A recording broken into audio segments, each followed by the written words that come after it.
Before we give you some time to practice this on your own, what we want to do is, um, excuse me, actually go through a few more guided practice here with some balancing.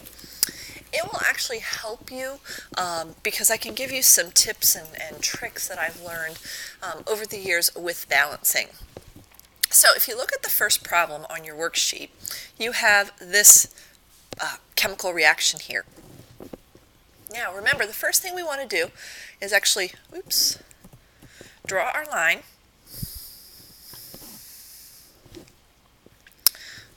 Come on. There we go. Sorry, technical issue there. Okay, so we want to draw our line and start to take that atom inventory. Now, in order to do that, we need to list our elements.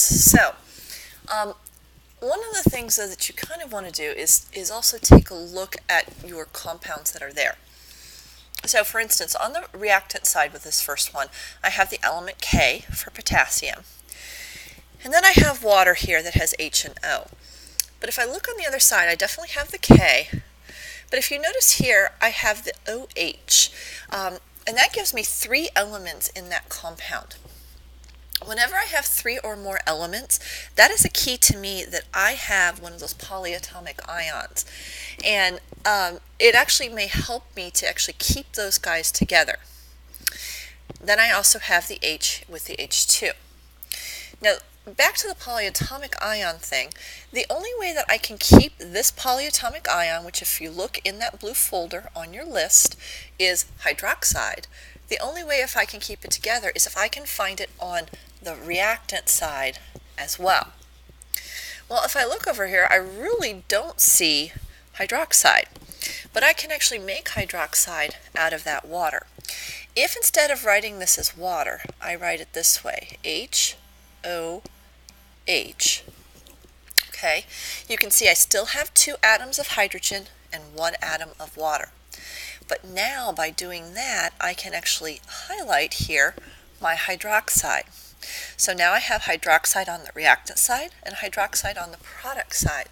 So when I take my atom inventory, rather than listing hydrogen and oxygen separately, I list it as hydroxide and hydrogen.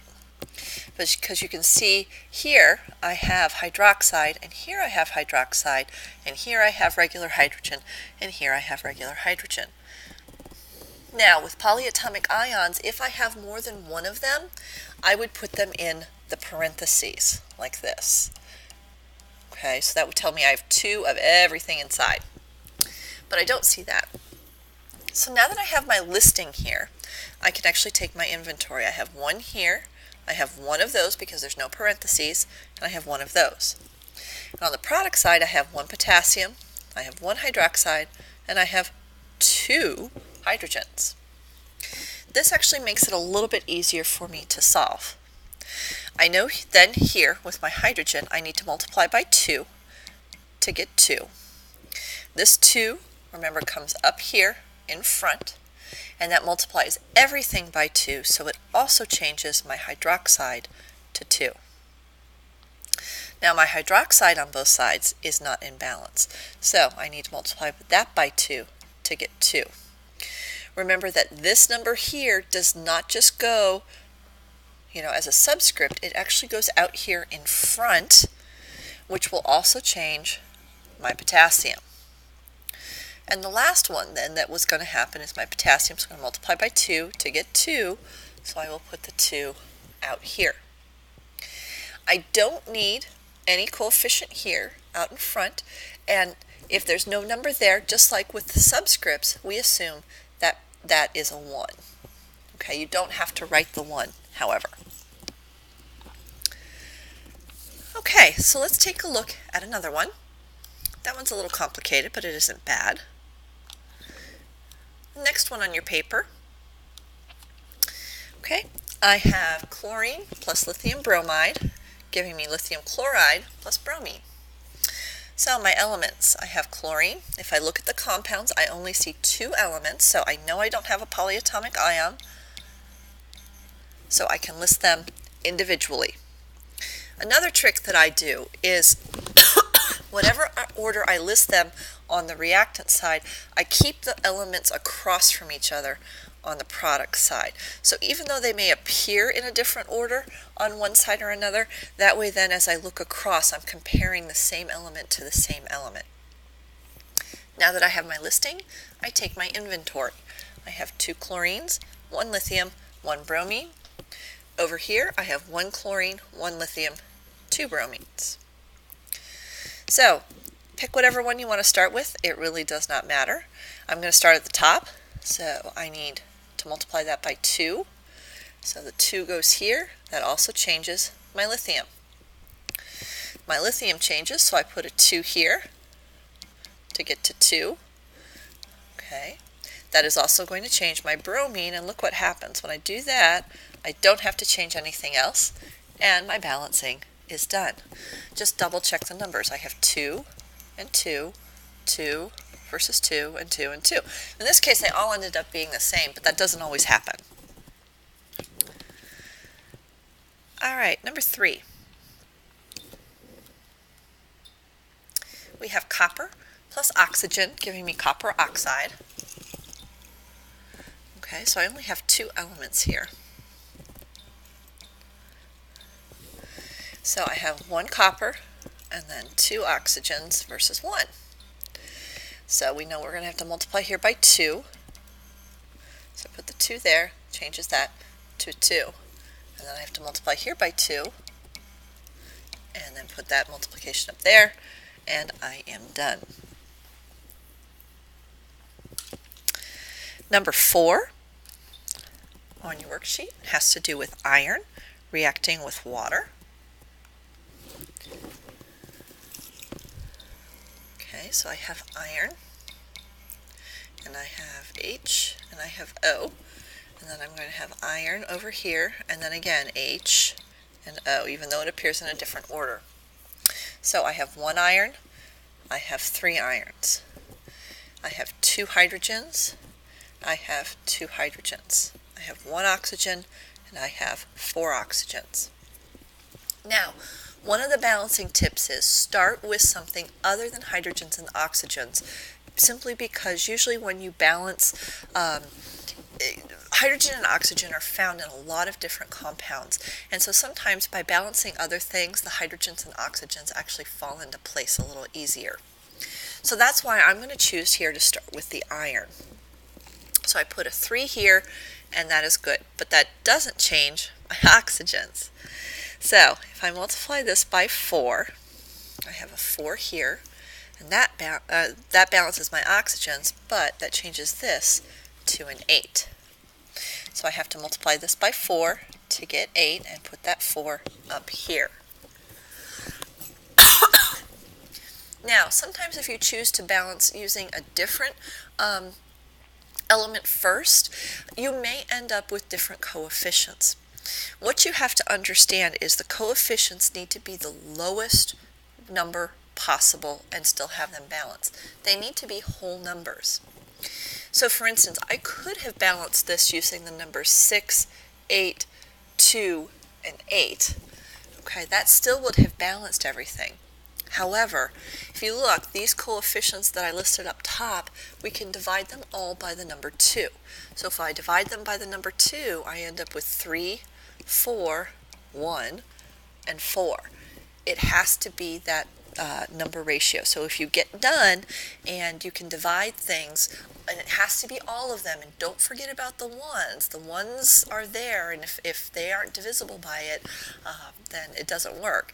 So in order to have that happen, you need to be able to divide all of the coefficients by a number to reduce it. Now, initially looking at number 5, you probably think that this equation is going to be a real mess. And if we think about our using of the polyatomic ions, it's actually not so bad. Oops. Okay, so if I look on both sides, and what I look for are those parentheses, because those parentheses are a dead giveaway.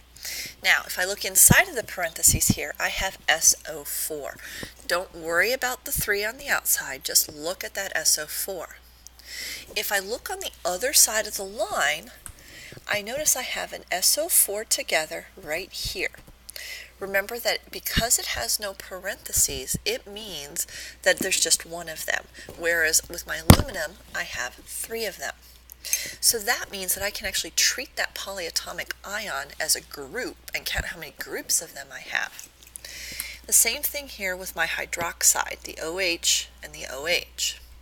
So when I write my atom inventory, instead of listing sulfur, oxygen, and then calcium and hydrogen, I'm actually going to list out the polyatomic ions.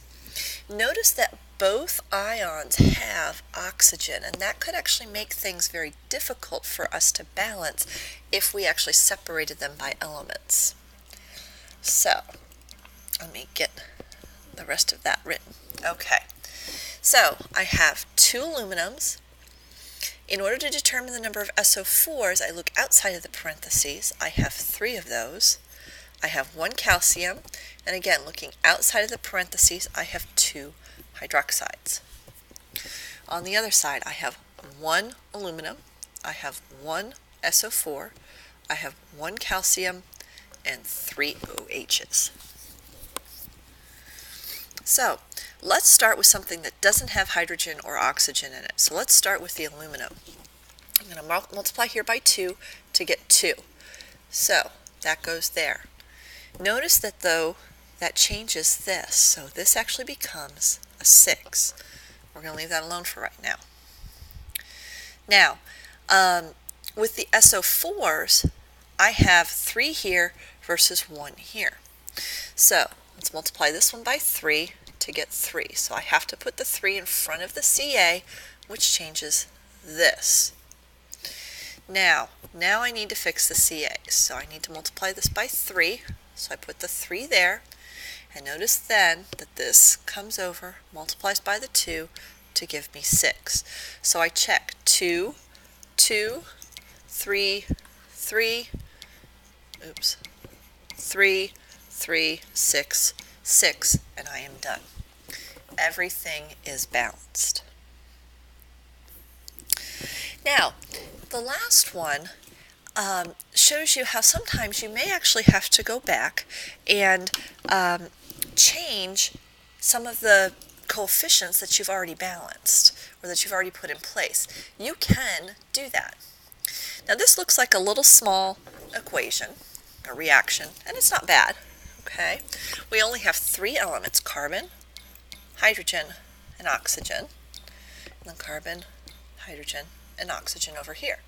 I have 2, 6, 2, and over here I have 1, 2. Now be careful with your oxygen, okay? You have 2 here plus 1 here gives me a total of 3. So let's follow our rule. Start with something that's not oxygen or hydrogen, so we'll start with carbon. I multiply by 2 here to get 2, so I put a 2 here. That also changes my oxygen, so now it's 4 plus 1, that gives me 5. Let's deal with the hydrogens next. Okay, so I'm going to multiply by 3 here to give me 6, so I have a 3 there. Now, I have the 2 times 2 that gives me 4. 4 plus the 3 gives me 7. Oxygen is the last thing that we need to balance. So, 2 and 7. Okay, this is a very, 2 doesn't go into 7, and 7 definitely doesn't go into 2. So when this happens, you have to find the least common multiple. Well, their least common multiple is 14. So on this side, I'm going to multiply this guy by 7 to give me 14. Okay, so this goes here as 7. Now, in order for me to change this 7 to get a 14, I have to double the amount of oxygen. So I actually have to come back up here and change this to a 4 by doubling it, and change this to a 6, which doubles it. Let's check our oxygens first. 4 times 2 gives me 8, 8. Okay, 6 times 1 gives me 6. 8 plus 6 gives me 14. But notice, by doing that, this also changes. My carbons is now at 4, and my hydrogens are now at 12. So I do need to go back and fix those. So let's look at carbon. Carbon, 2 times 2 will give me 4 on this side. So if I put a 2 here, 2 times 2 gives me 4, and then 2 times the 6 gives me 12, which balances me. Okay? So hopefully this has given you some tips and tricks in terms of balancing. Now I'm sure some of you are feeling a little bit more comfortable than others. So what we have for you is a worksheet with about 7 different equations where you may work with a single partner on. You need to work through those 7. You may check your answers with the answer key, and once you have completed that, there is actually a balancing equations practice packet that you can work on. This is not homework. It will not be collected, but again, balancing is something that the more you do and the more comfortable you get with it, the easier it is for you to be confident in what you're doing no matter what the equation is that you are given. Okay?